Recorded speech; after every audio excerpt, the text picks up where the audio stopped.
What's up, Milk the Man? What a playoff week. Only 3 games, but for some reason, this week was probably the most intense week that there has been this season. Monday's games were still significant for every single team. This thing went down to the wire. Week 16, we've got 2 games that matter, and that's going to be the semifinals. So let's recap our 3 games, and then let's go ahead and look at predictions. Where do I start? I've been excited to cover the playoffs, and I also am no longer in the playoffs. Let's go ahead and start with Jeffy Boys versus No Pain, No Gain. No Pain takes this one 151 to 144. Both teams had players just absolutely crush their projections. Most notably, Lamar Jackson. Lamar put the team on his back. He proceeded to score 46 points. The one player that kept me in this game was on Bruce's team. Amari Cooper, after putting up a 15 spot the game before, he puts up a 0 spot against the Lions. If your team scores 48 points, surely you caught something.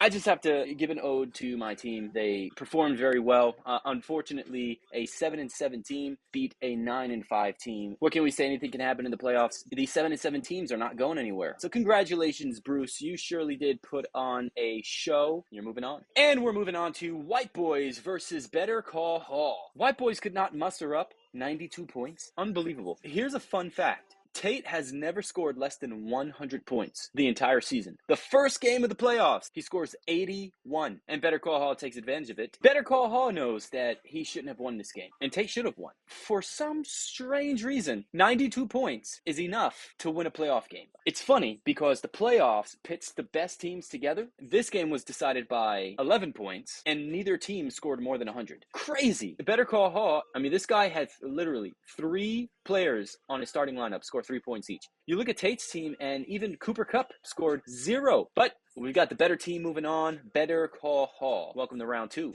Lastly, we've got Somebody Save Me versus Swear to Drunk. Everybody thought Swear to Drunk was going to take this one. Somebody Save Me at 7-7 tears Swear to Drunk apart, who is 9-5. The biggest point differential in the playoffs. Most teams that score 135, they overperform. Swear to Drunk scores 135. He underperforms. But not only did you underperform, you lost the game. Had you faced White Boys or Better Call Hall, walk in the park. But you faced Somebody Save Me. You got to come with your A game. Somebody Save Me's got a great team. Josh Allen is looking like Lamar Jackson these past 2 weeks. 45 points this week, 57 points the week before. This guy is on fire. And then you've got Baker Mayfield scoring 36 points on his bench. My goodness, even his bench is tearing the cover off the ball. This guy's got 3 defenses on his team. Even his defense that's on the bench scored 22 points. He's got tools, and he's got a bright future. He moves on to round 2. Let's get into our predictions. We've got Ante Up versus Somebody Save Me. I'm doing this video so early that it's not showing me certain stat lines just yet. So let's go into this blind, shall we? Theoretically, Ante Up is the better team. So we've got a 10-4 team going against a 7-7 team. However, Soul Keeper is not just a 7-7 team. He just destroyed the 2nd seed in the playoffs, and he's coming for the 1st seed team in the playoffs. Is this the season of the underdog? Is this the season that Soul Keeper, Nathan,